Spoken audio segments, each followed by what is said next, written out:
नमस्कार जी। सर साहब जी। क्या नाम है जी आपका? सरोज यादव जी। कहाँ से हैं जी आप? जी गांव डगनिया, तहसील धमधा, जिला दुर्ग, छत्तीसगढ़ से आई हूँ। संत रामपाल जी महाराज से नाम दीक्षा आपने कब ली? जी मुझे सदगुरु रामपाल जी महाराज जी से नाम दीक्षा लिए 2 साल हो गए जी। संत रामपाल जी महाराज से नाम दीक्षा लेने से पहले आप क्या भक्ति साधनाएं करती थीं? जी मैं सभी देवी देवता की पूजा करती थी। पहले तो सबसे पहले तो मेरे शिव जी एकदम इष्ट थे। शिव जी से मैं बहुत प्यार करती थी। पूरे सावन भर में उनको जल चढ़ाती थी, उपास रहती थी। फिर नवरात्रि का भी व्रत करती थी। उसके बाद में मैं हरिओम में भी, आसाराम से भी गुरु बनाई हूँ। राधा स्वामी सत्संग में भी गई हूँ।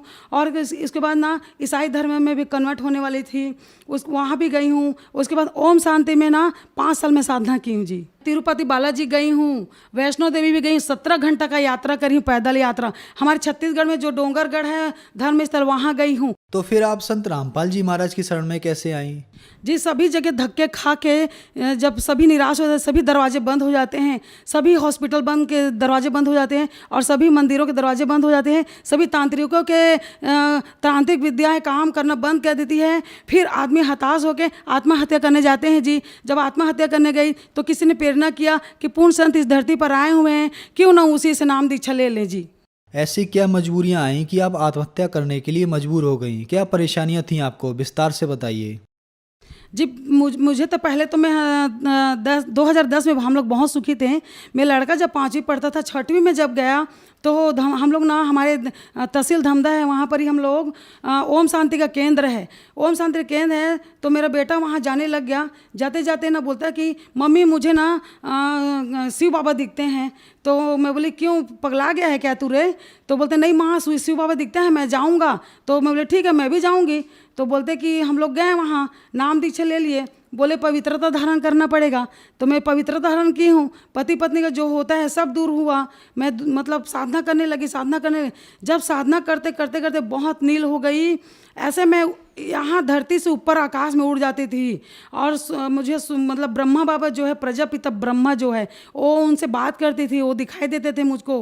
उसका सूक्ष्म रूप दिखाई देता, और मैं भी सूक्ष्म रूप में रहती थी और उनसे मतलब गुरु बनाई थी उन्हीं को जी। ब्रह्मा बाबा जो लेखराज बाबा हैं, जिनका नाम लेखराज नाम है, और जो वहाँ पर ही माउंट आबू में उनका ब्रह्मा कुमारी पंथ का बहुत बड़ा फाउंडेशन है। पहले तो हम लोग ऐसे गए थे कि मन का शांति होगा, कि मोक्ष मिलेगा, क्योंकि शिव बाबा हैं और शिव बाबा को मैं अपना इष्ट देव मानती थी। तो मैं अपने मुक्ति के लिए गई थी, अपना कल्याण कराने के गई थी।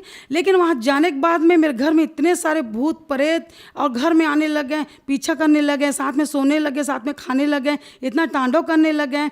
मैं सोए रहती थी, मेरा चादर खींच के ले जाते थे, मैं ऐसे मतलब सोए रहती थी। और मेरे घर में वो काम करते थे, भूतिया बहुत सारे काम करती थी, मेरे को चूटी काटने लगते थे। एक दिन क्या हुआ कि ना, हमारे घर में ढलाई हो रहा था, मतलब ना लेंटर हो रहा था। तो लेंटर होते होते मेरा लड़का पानी डालने लग गया। पानी डालते डालते हम लोग कोई लड़ाई नहीं किए, झगड़ा नहीं किए। मेरे बच्चा मतलब, और उसको फांसी लगाने चले गया, बरगद के पेड़ में फांसी लगा लिया। तो उसको हम लोग निकाल के लाए हैं। फिर रात को चले गए, हमारे छत्तीसगढ़ में बहुत बड़ा शिवनाथ की नदी है, वहाँ पर ही वो कूदने के लिए अपना आत्महत्या करने के लिए गया। उसके बाद में फूड पॉइजन रखा हुआ था, जो हम लोग टमाटर की दवा इसमें फसल में यूज़ करते हैं, वो खा गया। उसके बाद फिर मैं उसको दवाई को छुड़ाई हूँ, सब्बल लेके मेरे को मारने आ गया। अपने पापा को गला दबा के मार दिया, घर से भाग गया। फिर उसको पकड़ के लाए हम लोग 10-12 दिन के बाद में। उसके बाद ना वो फिर मट्टी तेल डाल के आग लगाने लग गया। तो हम लोग जब ओम शांति में गए हैं, पहले तो हम लोग बहुत सुखी थे, अच्छे थे, बहुत अच्छे थे, सब परिवार अच्छे थे। मेरे 2 बेटे हैं और हम लोग पति पत्नी 4 हैं, बहुत अच्छे। लेकिन ओम शांति में जाने के बाद में मेरी दुर्गति ऐसी दुर्गति हुई। जितने जन भी ओम शांति में हैं, मैं उन लोगों को प्रार्थना करती हूँ, बहन भाइयों, कोई ओम शांति में ना जाए। वो काल का पंथ है, काल ब्रह्म है, ज्योति निरंजन है, जो 21 ब्रह्मांड का मालिक है, ब्रह्मा विष्णु का पिता है, दुर्गा का पति है। ओम शांति नहीं है वहाँ, बहुत क्रांति है। जितने जन भी जाते हैं सभी आत्महत्या करते हैं। मैं बहुत जन के घर में जाके देखी हूँ, मेरे घर में दुर्गति हुई है। उसका भूत वो भाग गया, उसका भूत प्रेत हमारे घरों में रह गया। मैं एक दिन ऐसी खेत जा रही थी, मेरे पैर को एक तांत्रिक ने खराब कर दिया। मैं अपाहिज हो गई, मैं दोनों पैर बैंड हो गए। मैं ना इतना सारा रिपोर्ट लेके आई हूँ, कितना दिखाऊं, बहुत सारा रिपोर्ट है मेरे पास, 5 किलो का रिपोर्ट है। मैं बहुत दुखी थी। बहुत बड़े बड़े हॉस्पिटल में इलाज कराए हूँ, एम्स में इलाज कराए हूँ, सुनील के यहाँ बहुत ऐसे इलाज कराई हूँ, बहुत सारे रिपोर्ट है मेरे पास। जब मैं सभी दरवाजे बंद हो गए, सभी धर्मों से परेशान हो गई, जब मुझे कहीं पर ही शांति मिला, कहीं पर ही ठीक नहीं हो पाई, मैं ईसाई धर्म में कन्वर्ट होने जा रही थी उसी दिन। फिर मुझे किसी लेडीज़ ने बताया कि तू क्यों हिंदू धर्म हो के ईसाई धर्म में क्यों कन्वर्ट होने जा रही है। तो मैं बोले क्यों, जहाँ शांति है वहीं तो जाएंगे क्या।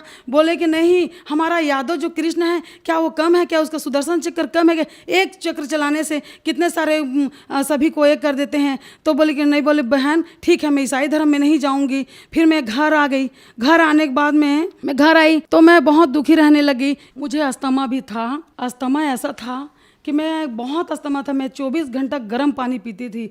हर जैसे चाय पीते हैं वैसा मैं गर्म पानी पीती थी, 2400 घंटे पीती थी। मैं दूध का कोई भी चीज़ नहीं खा सकती थी, केला, मूली, दूध, दही कुछ भी नहीं खा सकती थी। और मैं सांस लेने में भी बहुत प्रॉब्लम, मैं इन्हीलर भी लेती थी। मेरे एक महीने का 15 दिन का इन्हीलर का खर्चा था 425 रुपया। अभी तो बहुत बढ़ गया क्योंकि 10 साल हो गया उस बीमारी को। उसके बाद में ना मेरे को ये एम्स का है, ये एम्स में बहुत इलाज करवाई मैं, बहुत सारा फाइल है, मैं कितना सारा दिखाऊँ, बहुत है। एम्स में इलाज कर रही, मेरा अस्थमा ठीक नहीं हुआ। उसके बाद में ना मुझे घुटनों का प्रॉब्लम था। घुटनों में मेरे घुटनों के जो कटोरी का हड्डी है वो निकल गया था। वो तांत्रिक के द्वारा निकाली गई थी, मतलब ओझा दुनी करके निकाला गया था। मुझे पता नहीं था इस बारे में क्योंकि मैं ना उन सब चीज़ों को, उन अंधविश्वास को मानती नहीं थी। और ये है सर जी, ये भी मेरा है रिपोर्ट कि मैं घुटने का एक्सरे करवाई थी, एमआरआई करवाई थी, लेकिन ना किसी डॉक्टर ने इलाज को मेरे पैरों को ठीक नहीं कर पाया। और 2 बार प्लास्टर होने के बावजूद भी मेरा घुटने का जो कटोरी है वो ठीक नहीं हुआ है। और जो मेरे बच्चेदानी का समस्या था, क्योंकि बच्चेदानी में मेरे डॉक्टर बोलते थे तो ऑपरेशन करना पड़ेगा बेटा, लेकिन तुम्हारे बच्चेदानी में थोड़ा सा भी दाग नहीं है, मैं कैसे निकालूं, तो इतनी स्वस्थ लग रही है। तो मेरा ब्लीडिंग जो है 4 महीना के नल के जैसा बहता था, लेकिन मुझे कमजोरी थोड़ी सी भी नहीं होती थी क्योंकि परमात्मा का शक्ति पहले से मेरे सिर पर आ गया था। मुझे ना डॉक्टरों से और ओझाओं से कोई फायदा नहीं मिला जी, कोई लाभ नहीं मिला। फिर मैं हार के संत रामपाल जी चरणों में आ गई। बहन जी, आपके ऊपर दुखों का पहाड़ टूटा हुआ था। आप बहुत सारे पंत संतों के पास गईं और बहुत सारे डॉक्टर्स के पास भी गईं। हारकर आप संत रामपाल जी महाराज की शरण में आईं। तो क्या संत रामपाल जी महाराज से नाम दीक्षा लेने के बाद आपकी बीमारियां, परेशानियां ठीक हुई? जी हाँ, मेरी बीमारी सभी बीमारी ठीक हो गए। संत रामपाल मैं कैसे गई हूँ ये भी बता देती हूँ आपको। मैं जानती भी नहीं थी संत रामपाल। तो फिर एक बार और 2-4 महीने के बाद में पुस्तक सेवा करने वाले आए थे गांव में। बोले कि बहन ये देखिए कि इसमें क्या लिखा हुआ है इसमें। तो बोलते हैं कौन ब्रह्मा का पिता है, कौन विष्णु की माँ, शंकर का दादा कौन है, हमको दे बता। तो मैं बोली पागला आ गया कि शंकर का दादा कौन है। शंकर तो सभी का दादा है, सर्व सृष्टि रचनहार है, शिव परमात्मा है। मैं बोले बकवास उकास मत करो, यहाँ से आप लोग चले जाओ, नहीं तो मैं दे दूंगी आप लोग को एक झापड़। ऐसे करके खींच के बोली सर। तो वो लोग बेचारे लोग डर के भाग गए। पुस्तक का रेट ज़्यादा नहीं था, 10 रुपये मात्र था। मैं 10 रुपये का पुस्तक नहीं ले पाई, इतना सब कुछ संपन्न होते हुए भी 10 रुपये का पुस्तक नहीं ले पाई। फिर मुझे प्रेरणा हुई ना, मैं जबरदस्ती नाम दीक्षा लेने गई। क्यों गई? क्योंकि मेरा बेटा पागल था, मेरी बहू उनको छोड़ के चले गई थी घर से। बेटा जो खाया था मेंटली प्रॉब्लम था सर, उसको पूना गया था। पूना से उसको वही भूत प्रेतों ने पकड़ लिया था। जब वो घर नहीं आया था सर, 1 हफ्ता पहले उसका तबीयत खराब हुआ और घर नहीं आया था, तो हमारा घर सर जैसे लगता है किसी ने जिंदा लाश को रख दिया है और बदबू आ रहा है, बहुत बहुत बहुत बदबू आता था। तो मैं ना ऐसे अमृत जल रखती थी, मतलब वो जो गंगा जल होता है, और ऐसे रखती थी वो शंकराचार्य का फोटो रखती थी जो बजरंग बली का एक करते थे। तो मैं ऐसे करती थी और गंगा जल का छिड़काव करती थी। तो भूत इधर मेरे पीछे, फिर इधर मेरे पीछे, कभी मेरे आगे। तो मैं उससे बात करती थी, मैं कि देखो भूत प्रेत से मुझे डर तो नहीं लगता, लेकिन मैं पूछती हूँ तुम लोग मेरे पीछे क्यों पड़े हो, बताओ मेरे को क्यों परेशान करना चाहते हो इतना। मैं तो किसी को परेशान नहीं करती, कभी किसी का 1 रुपया नहीं खाई हूँ। अगर मैं खिलाती हूँ तो मैं लेती भी नहीं हूँ। ऐसा करके अगर अच्छी आत्मा हो तो आप लोग चले जाओ, क्यों मेरे को परेशान कर रही हो। ऐसा करके 2 दिन नहीं हुआ सर, मेरा बेटा आ गया, पागल हुआ, एकदम पागल, नंगा घूम रहा है। मेरे पति और मेरे बेटे जो है पूना गए थे काम करने के लिए गए थे, बिल्डिंग का काम करने के लिए। लोग आ गए। फिर हम लोग देवादा में उसको भर्ती किया, मेरे बेटा को। देवादा में 25 दिन रहा, 1 लाख रुपया लगा। यही नांदगांव जिले में देवादा करके, अंजोरा देवादा करके एक हॉस्पिटल है, मेंटली हॉस्पिटल, वहाँ ठीक नहीं हुआ सर, वहाँ ठीक नहीं हुआ। उसके बाद में मैं जितने ओझा तांत्रिक है जितना पैसा मांगते थे सर, मैं उतना पैसा दी हूँ, लेकिन किसी तांत्रिक का उस पर असर नहीं हुआ। ऐसे त्रिशूल उठा लेता था मारने के लिए, ऐसे पता नहीं क्या क्या खा था। मैं बहुत उसको 26 साल का लड़का, जवान लड़का, नंगा घूमता था सर। मुझे बहुत बहुत रोना आता था। मैं परमात्मा अगर कहीं पर धरती पर है परमात्मा तो मेरे बच्चे को आके बचा ले मालिक। रातों दिन रोती थी, बहुत रोई हूँ। अगर किसी को विश्वास नहीं है कि मेरा बेटा पागल नहीं था, ओम शांति में जाने के बाद मेरा बेटा पूरा पागल हुआ है, तो मेरे गांव में डंगनिया है, तहसील धमदा, जिला दुर्ग, आके देख सकते हैं। मेरे बेटा को जिन पकड़ा था तो ना बांध के रखती, संकल में बांध के रखती, पलंग में इतना सामान है फिर भी ऐसे ऐसे उंगली करके ना ऐसे उठा लेता था, दरवाज़ा तोड़ के भाग जाता था। हम लोग उसके बहुत बहुत बांध के रखे हैं। ये देख सकते हैं, देखिए देखिए देखिए, मोबाइल में है, मैं रखी हुई। ये फ़ोटो 2 साल 3 साल पहले का फ़ोटो है। अभी तो मेरा बेटा ठीक हो गया गुरु जी के शरणों में आने के बाद में। ये मेरा फोटो है, देखो। जब मेरे बच्चे को ना तबीयत खराब हुआ था, मैं लड़का को जब मैं बचाती थी, जहाँ नहीं ओझा तांत्रिक के पास लेके जाती थी, ओझा तांत्रिक ने मेरे ऊपर वार करना पड़ दिया, मेरे ऊपर भूत परेश को ना फेंकना चालू कर दिए। मेरा घुटना खराब हो गया, देख सकते हैं मेरा फोटो, झूठ नहीं बोल रही हूँ।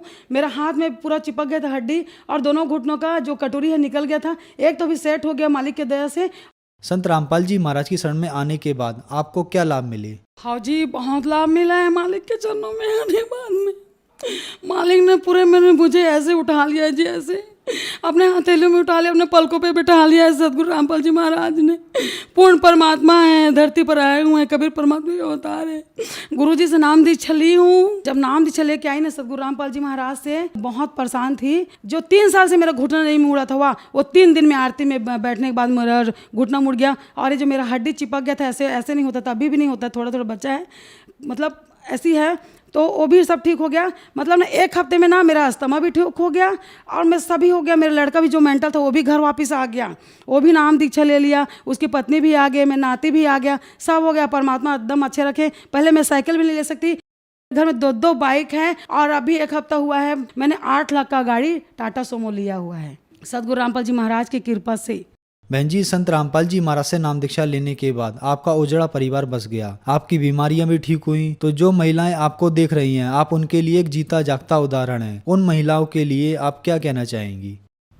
पहले तो मैं बताना चाहती हूँ, सबसे पहले मैं छत्तीसगढ़ की निवासी हूँ, और छत्तीसगढ़ में सबसे ज़्यादा तांत्रिकों को मानते हैं, भगवान को कम मानते हैं। तांत्रिक 90% मानते हैं और भगवान को 10% मानते हैं।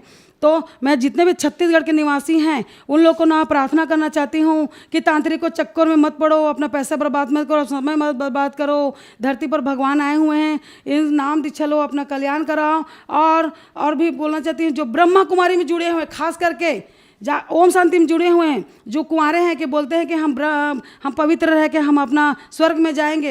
एक ऐसा स्वर्ग नहीं है, कुछ नहीं है। आप लोग ना कुछ मत करो, वहाँ से हटो। मैं ऐसा कुछ नहीं बोल रही हूँ कि आपके प्रति दुश्मनी कर रही हूँ, कुछ नहीं कर रही हूँ। सिर्फ ना मैं बोल रही हूँ वहाँ से आप जाओ, वो काल का पंथ है, काल का मंत्र देता है, कुछ नहीं है वहाँ, खोखा है, कुछ नहीं, बिल्कुल कुछ नहीं है। आप लोग ना ब्रह्मा कुमारी के लिए खास करके मेरा निवेदन है, क्योंकि ओम शांति में जाने के बाद मेरा घर उजड़ गया था। गुरु जी के चरणों में आने के बाद में मेरा घर सुधर गया है, सदगुरु रामपाल जी महाराज के चरणों में आने के बाद में।